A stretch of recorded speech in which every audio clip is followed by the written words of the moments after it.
우리 하나님 말씀 보겠습니다. 하나님 말씀은 에베소서 5장 1절에서 4절입니다. 제가 가지고 있는 성경으로는 신약성경 314페이지가 되겠습니다. 에베소서 5장 1절에서 4절입니다. 자, 우리 한 목소리로 합독하시겠습니다. 시작. 그러므로 사랑받는 자녀같이 너희는 하나님을 본받는 자가 되고 그리스도께서 너희를 사랑하신 것 같이 너희도 사랑 가운데서 행하라. 그는 우리를 위하여 자신을 버리사 향기로운 제물과 희생제물로 하나님께 드리셨느니라. 음행과 온갖 더러운 것과 탐욕은 너희 중에서 그 이름조차도 부르지 말라.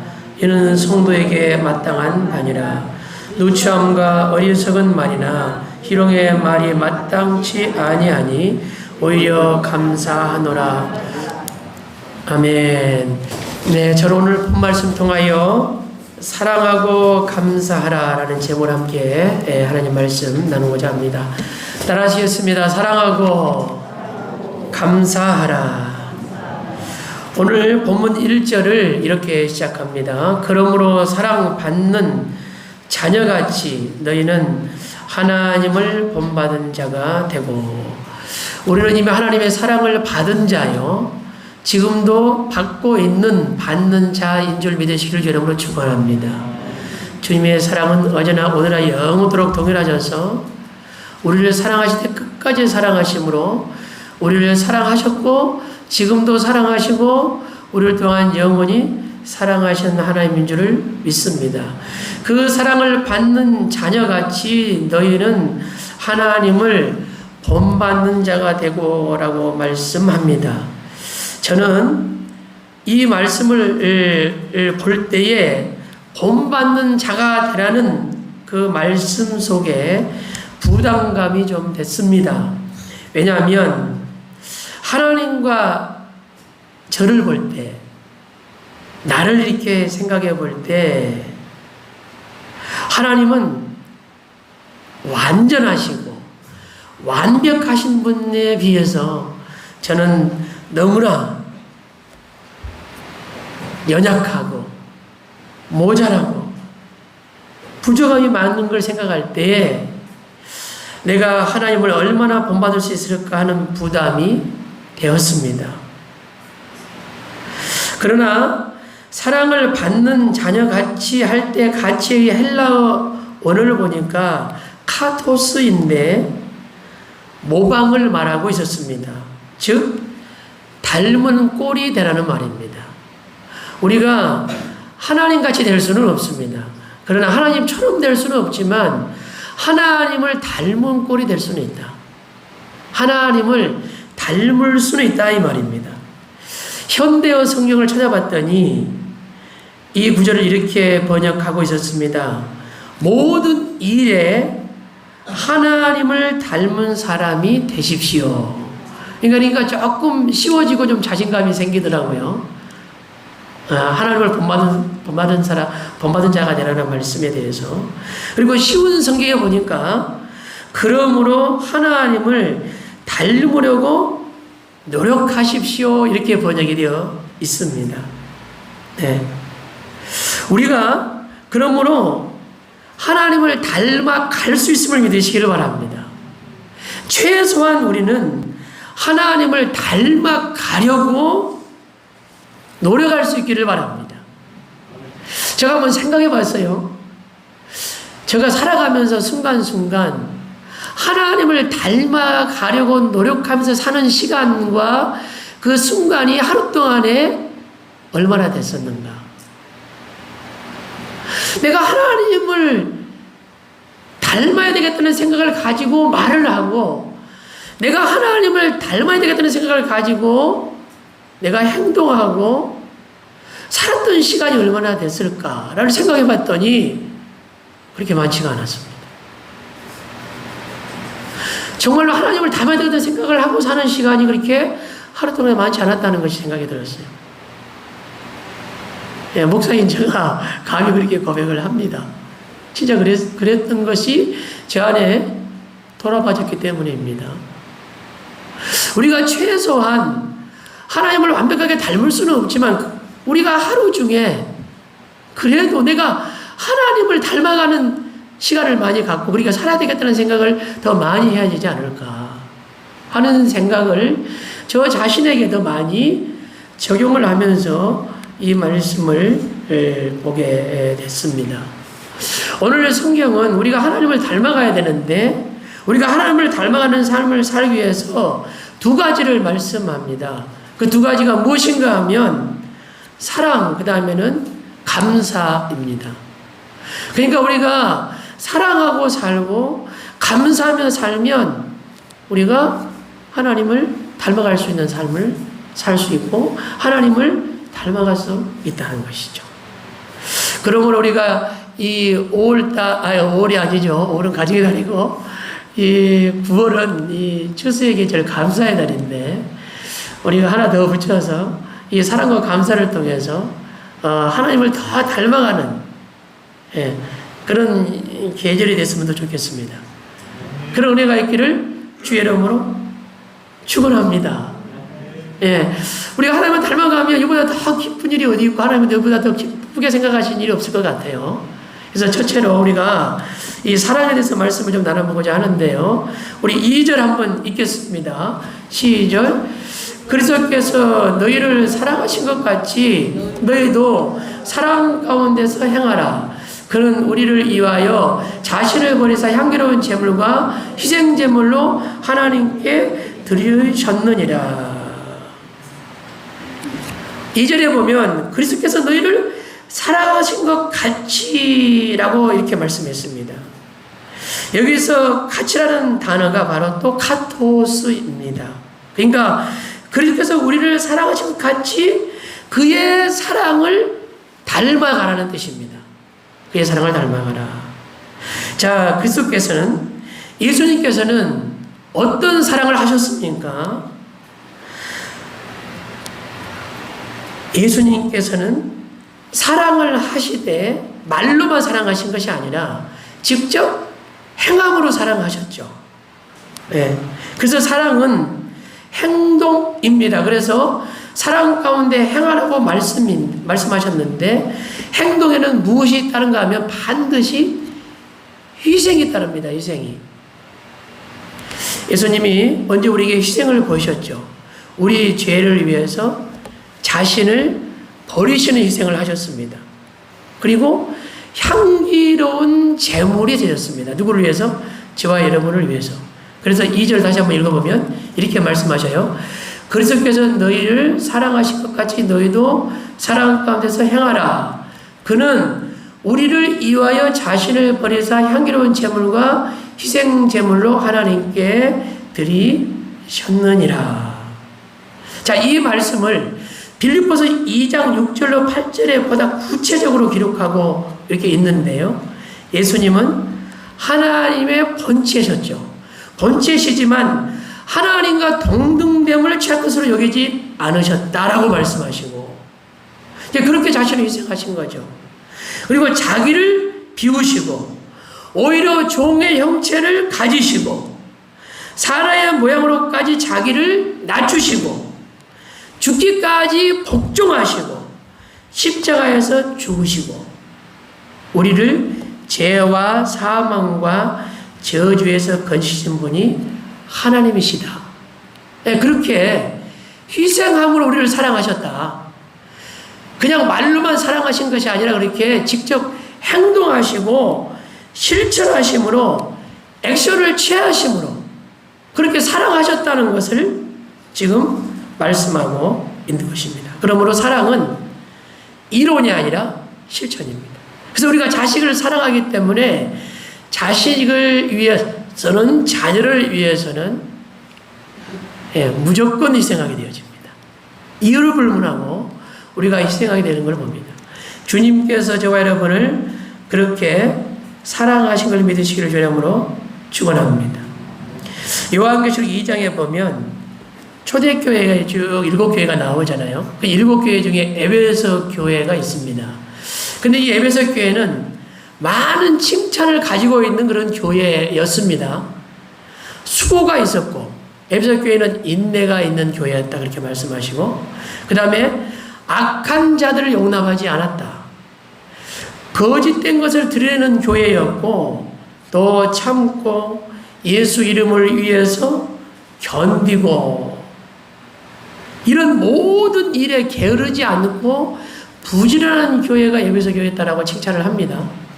그런데 그 부족함이 없었던 교회에 한 가지 책망할 것이 있었는데, 그것이 무엇인가 하면 너의 처음 사랑을 버렸느니라 이렇게 말씀하셔요. 우리가 처음 사랑을 회복하십시오 말씀도 많이 증거하고 말씀도 많이 듣게 되는데, 아마 그렇게 된 이유는 아마 우리가 처음보다는 이 사랑이 많이 식어지기 쉽기 때문일 것이기도 할 것입니다. 우리 자신을 돌아볼 때도 우리가 처음 가졌던 사랑을 얼마나 가지고 있는지를 생각해 볼 때, 우리가 자신있게 내가 주님 처음 만나서 가졌던 그 사랑, 하나님을 향한 사랑, 이웃을 향한 사랑을 내가 그대로 가지고 있습니다라고, 더 지금은 그때보다 충분합니다 사랑이라고 대답할 수 있는, 그 자식이 대답할 수 있는 그 비율이 그렇게 물론 높겠죠. 그러나 그렇지 않는 부분도 있을 수 있다는 생각이 듭니다. 그래서 우리는 무엇보다도 이 사랑을 회복해야 하는데, 바울도 그 에베소 교회를 위해서 편지를 쓸 때 이 사랑을 강조합니다. 사랑이 부족했던 이 에베소 교회를 향해서 이 바울이 사랑을 강조하고, 에베소 교회가 사랑을 알게 해달라고 기도를 합니다. 우리가 사랑을 실천하기 위해서는 먼저 뭘 해야 되겠어요? 사랑을 좀 알아야 실천할 수 있지 않겠습니까? 네. 알아야 실천하죠. 알지 못하면 그걸 실천할 수 없기 때문입니다. 그래서 에베소 우리 앞으로 가서 3장 17절에 보면 이 아이분 이런 말씀을 하셔요. 믿음으로 말미암아 그리스도께서 너희 마음에 계시게 하옵시고, 그러니까 주님이 우리 안에 마음에 계시는 것은 무엇으로 계시냐면 믿음으로 계시는 겁니다. 그러니까 우리가 믿음이 충만하면 예수 그리스도 우리 안에 충만한 것을 우리가 느끼게 되는 거죠. 네. 그러니까 믿음으로 그리스도께서 너희 마음에 계시게 하옵시고, 그 다음에 너희가 사랑 가운데서 뿌리가 박히고 터가 굳어져서, 이게 교회 안에 중요한 요소 중에 두 가지가 무엇인가 하면, 교회는 성도가 믿음이 충만해야 되는 겁니다. 그러면 예수로 충만해진 거예요, 교회가. 그 다음에는 교회가 터가 굳어지고, 뿌리가 박히고 터가 굳어지기 위해서는 뭐냐면 사랑이 충만해야 된다는 거죠. 그 위에 교회가 뿌리가 박히고 터가 굳어져서 어떤 환난과 핍박과 어려움이 있다 할지라도, 그것이 교회적인 어려움이든지 우리 성도의 각자가 교회지 않습니까? 어려움이 있다 할지라도 교회 안에 이미 믿음이 충만하고 사랑이 충만하면, 내 안에 성도 안에 믿음이 충만하고 사랑이 충만하면 교회와 우리 성도 각자에게 어떤 환난과 어려움과 힘든 일이 있어도 흔들리지 않는 신앙이 되는 거예요. 이게 중요한 건 교회 안에 두 가지 요소가 중요한 거죠. 믿음이 중요하고 사랑이 중요하다. 저와 여러분도 이 믿음과 사랑으로 충만하면 우리가 뿌리가 박히고 터가 굳어져서 흔들리지 않는 그런 신앙이 될 줄을 믿습니다. 우리가 씨앗을 뿌릴 때에 우리 농사를 우리 시골에 많이 짓잖아요. 많이 보시잖아요. 저는 시골에서 목회하기 때문에 이 비유, 환경 가운데 문화 속에서 보는 비유를 많이 드리게 됩니다만은, 농사를 지을 때 여러분, 길가에다 씨를 뿌리는 농부는 없습니다. 우리 성도님 중에 그런 분 한 분도 안 계실 거예요. 돌짝밭에 씨앗을 뿌리는 사람은 없습니다. 돌짝이 있으면 다 그걸 다 골라내죠. 예. 그리고 어떤 농부도 가시밭에 가시덩굴이 있는데 거기다가 좋은 씨앗을 아껴다 거기다 뿌리는 사람은 한 사람도 없습니다. 돌짝, 가시, 굳은 기를 같은 밭이 있으면 그걸 일구어서 부드럽게 만들어서 가시도 없고 돌도 없고 굳어있지 않는 부드러운 그런 옥토를 만들어서 거기에 씨앗을 뿌립니다. 씨앗을 뿌립니다. 저와 여러분은 가시밭, 돌밭, 길가밭이 아니라 옥토밭이 되시기를 주의 이름으로 축원합니다. 자, 그럼 우리가 열매를 맺기 위해서는 옥토밭이 돼야 되는데 그 열매가 어떻게 맺어집니까? 나를 통해서 어떤 성도님이, 새로운 성도님이 교회에 오셨습니다. 옆에 있는 성도님이 함께 믿음 생활을 합니다. 그러면 내가 맺는 열매가 아니라 옆에 있는 성도님이 정말 하나님 앞에 열매가 되게 하기 위해서 이 사람이 터가 굳어지고 뿌리를 박아서 흔들리지 않는 신앙이 되기 위해서 내가 어떤 밭이 되어야 해야 되는 그 말입니다. 내가 돌짝밭이 되면, 내가 가시밭이 되면, 내가 길가밭이 되면 옆에 사람의 부족함과 옆에 사람의 좀 모자람과 연약함과 처음 믿음 생활하는 신앙을 가진 그런 분들, 좀 신앙이 연약할 수도 있습니다. 모자랄 수도 있습니다. 그러면 돌짝밭이 되어 있으면 내 마음이 길가밭이 되어 있으면, 내 마음이 가시밭이 되어 있으면 그 성도를 받을 수 있겠습니까? 내가 옥토가 돼서 그 성도를 받아들여서 그 성도가 씨앗을 뿌려줬는데 뿌리를 내리고 굳어져서 흔들리지 않는 신앙으로 자라게 할 수 있겠냐 이 말이에요. 교회가 그러면 그렇게 할 수 있겠어요? 교회는 곧 성도인데 저와 여러분이 그런 마음을 갖지 아니하면 그렇게 할 수가 없는 거예요. 우리는 제가 이 말씀을 준비해서 묵상하다가 그 은혜가 와서 이 말씀이 저는 열매를 내가 신앙 가운데 맺기 위해서는 내가 옥토가 돼야 되겠다 생각을 더 많이 했던 것 같아요. 근데 내가 아니라 다른 사람이 정말 하나님 앞에 열매가 되기 위해서, 그래서 내가 옥토밭이 돼야 되겠구나, 내가 가시밭이 되면 안 되겠구나, 길가밭이 되면 안 되겠구나 하는 생각, 그런 묵상을 하게 됐습니다. 사랑은 무엇입니까? 희생입니다. 내 안에 있는 가시를 빼고 굳어져 있는 마음을 옥토로 바꾸고, 할렐루야. 그렇게 해서 내가 부드러운 마음이 돼서 내 안에 어떤 내 옆에 있는 분들이 심어져서 나를 통하여 그리스도의 이름으로 자라고 성장해서 하나님 앞에 뿌리를 박히고 흔들리지 않는 그런 믿음의 삶으로 세워지도록 쓰임받는 사랑, 그 은혜가 있어야 될 줄을 믿습니다. 그게 바로 희생입니다. 희생. 그게 바로 사랑입니다. 사랑입니다. 그래서 제가 이 말씀을 묵상하면서 타인을 위해서 내가 옥토밭이 될 수 있어야 되겠다. 그리스도 안에서. 그렇게 해서 애쓰고 노력해야 되겠다. 라는 묵상을 하고 여러분들과 함께 이 말씀을 나눕니다. 나가서 에베소 3장 18절에 능히 모든 성도와 함께 지식에 넘치는 그리스도의 사랑을 알아라. 그렇게 말씀합니다. 19절에는 그 너비와 길이와 높이와 길이가 어떠함을 깨달아 하나님의 모든 충만하신 것으로 너에게 충만하기를 원하노라. 할렐루야. 우리가 알아야 할 것이 무엇입니까? 그것은 하나님의 사랑이, 주님의 사랑이 얼마나 넓은지, 얼마나 긴지, 얼마나 높은지를 깨달아 아는 것. 그것으로 우리 안에 충만하게 채워져야 될 줄을 믿습니다. 우리가 이 사랑을 할 때에 그나마도 우리가 사랑하는 사람 될 수 있게 해서 노력할 수 있습니다. 사랑할 수 있는 사람이 될 줄을 믿습니다.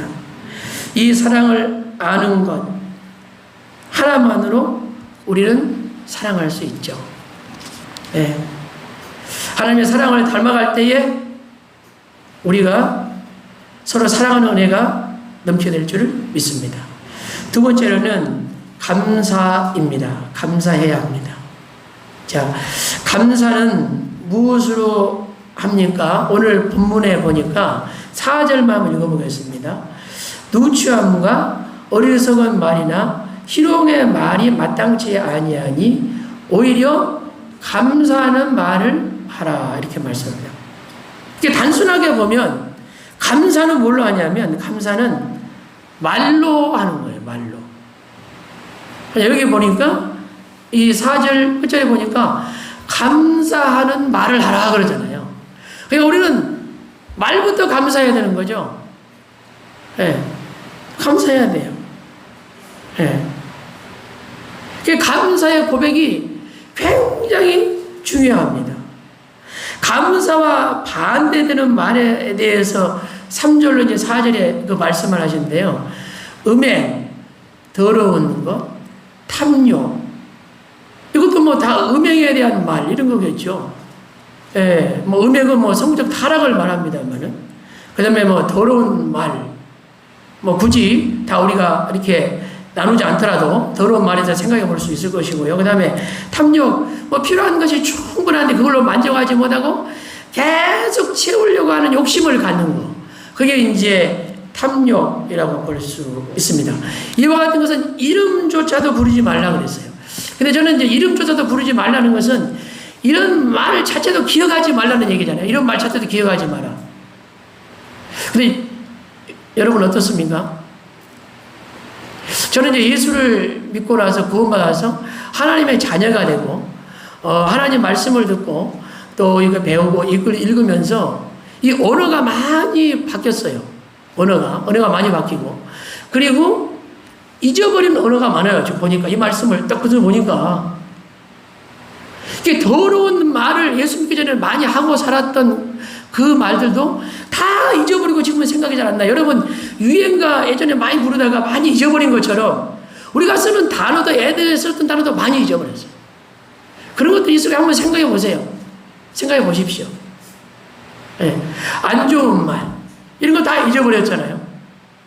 그런데 우리가 여전히 예수를 믿고 구원받은 하나님의 자녀가 됐음에도 불구하고 주님 안에서 새로운 언어를 쓰지 못하고 불신 가운데 썼던 언어, 불신자들이 쓰는 그런 그 흉악한 언어들이 있잖아요. 나쁜 언어들, 더러운 언어들, 예? 그 음란한 언어들을 이게 계속 쓰고 있다. 이런 문제이잖아요. 저 오늘 성경이 뭐라고 말씀하시냐면 그런 말은 뭐예요? 부르지도 말래요. 생각하지도 말라는 거예요. 하지도 마라. 할렐루야. 그러지 말라는 거예요. 예. 우리 속에 어떤 단어와 어떤 언어들이 가득 차 있는지를 한번 좀 생각할 필요가 있을 것 같습니다. 그리고 누추함과 어리석은 말이나 희롱의 말이 마땅치 아니하다. 그렇게 말씀하셔요. 그래서 누추한 말은 이게 상스러운 말이에요. 상스러운 말. 그 다음에 어리석은 말은 뭐 그런 거죠. 정죄하는 말이에요.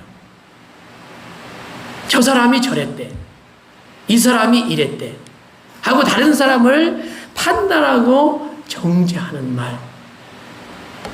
이게 어리석은 말이야. 어리석은 말.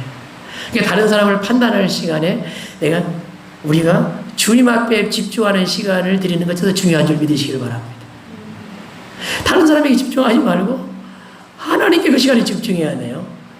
저 사람이 이랬는가 저랬는가 그 집중하는 시간 뺏기지 않아야 될 줄 믿습니다.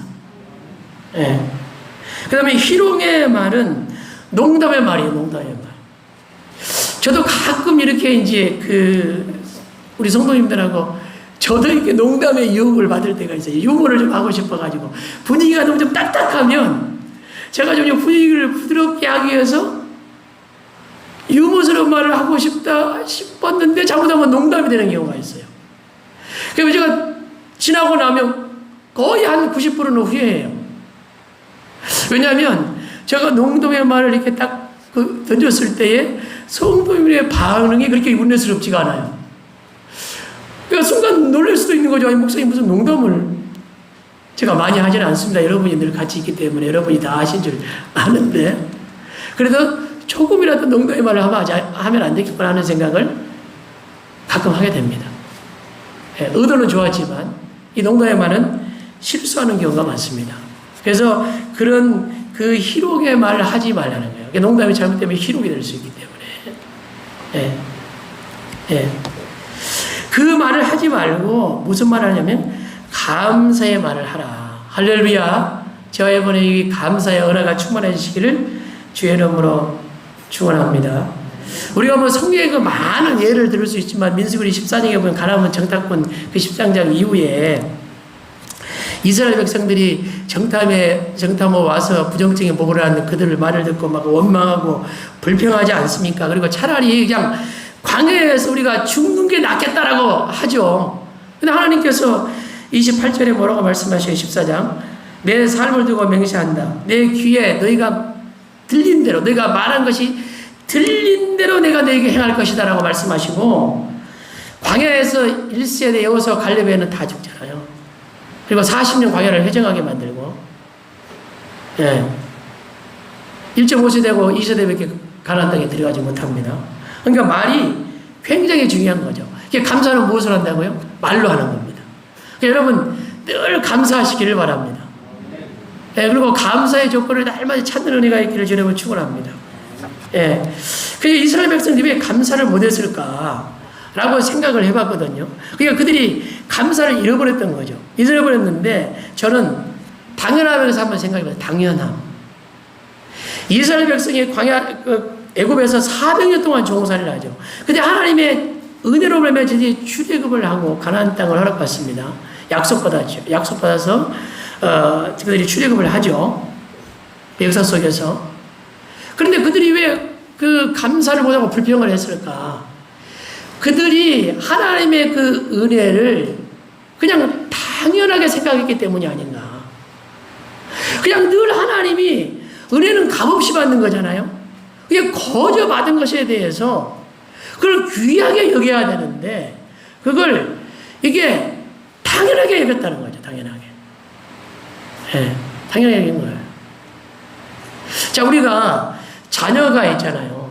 그럼 부모는 자녀를 사랑할 때 어떻게 하면 무조건적인 사랑을 합니다.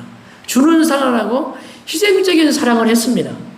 그런데 그 자녀가 그 부모의 그 사랑에 대해서 은혜에 대해서 당연하다고 생각하면 어떻게 하겠습니까?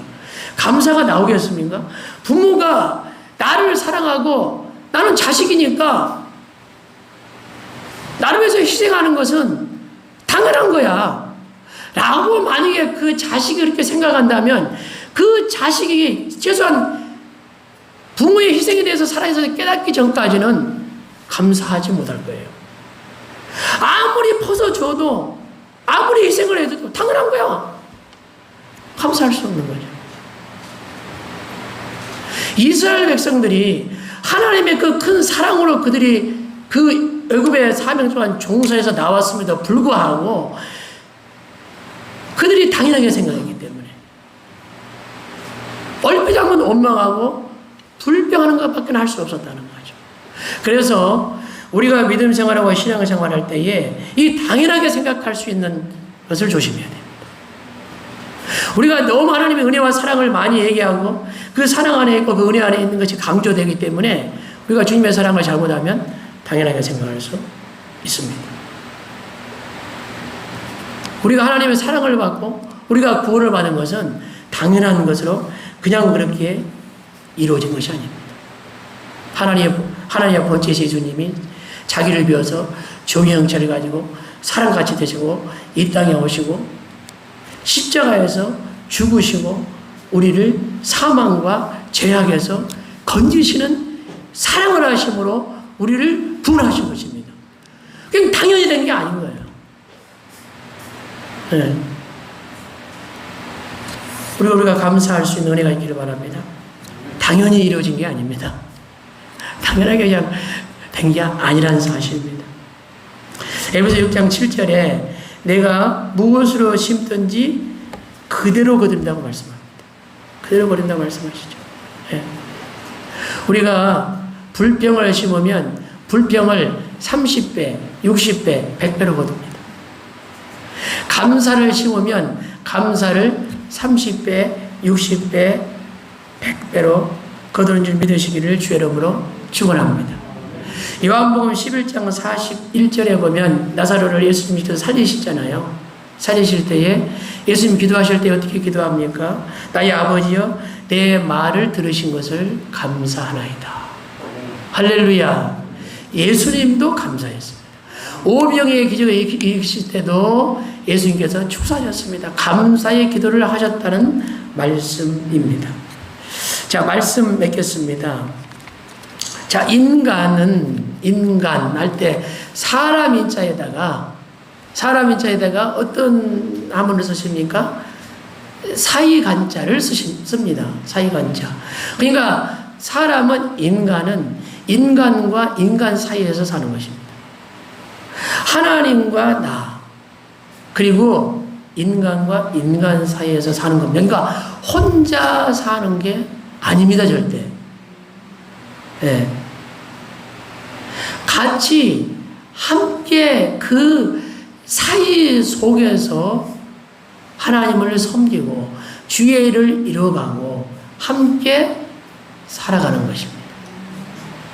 가정 안에서도 부부와 부부 사이에서 살고 부모와 자녀 사이에서 살고 이웃 사이에서 살고 우리가 교회 안에서도 성도 사이에서 함께 신앙생활하는 것입니다. 그런데 우리가 그 사이에서 함께 살면서 가장 중요한 것이 뭘까? 중요한 단어가 있다면 이보다 중요한 단어가 있을까요? 사랑과 감사입니다. 사랑과 감사. 우리가 이 사이에서 사랑과 감사보다 중요한 게 있을까? 우리가 정말로 서로 사랑하고 서로 감사할 수 있다면 더 이상 바랄 것이 없습니다. 더 이상. 근데 우리가 사랑하고 감사하는 것을 우리가 행하고자 할 때에 당연한 것으로 생각하면 사랑과 감사가 나올 수가 없습니다. 네. 남편이 나를 아껴주고 나를 위해서 희생하고 해주는 건 당연해라고 생각하면 그 안에서 감사가 있을 수가 없어요. 서로가 마찬가지예요. 서로가 마찬가지예요. 우리는 홀로 살지 않습니다.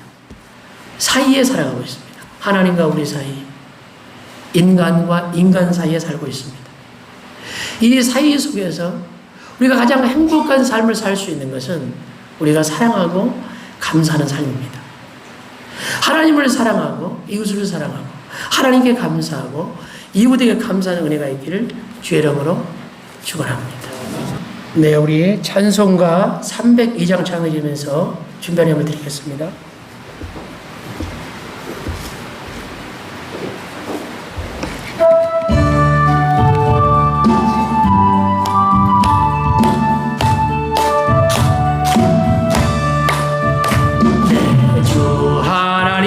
넓고 큰 은혜는 저 큰 바다보다 깊다. 너무 다주를 글러 깊은 대로 저 한가운데 가보라. 언덕을 떠나서 장파에 배 띄워 내 주 예수 내의 바다로 내벗어가라. 왜 너 인생은 언제나 거기서 저 큰 바다 물결 보고 모르는 깊은 바다 속을 한 번 헤아려 안 보나. 언덕을 떠나서 장파에 배 띄워 내 예수 은혜의 바다로 내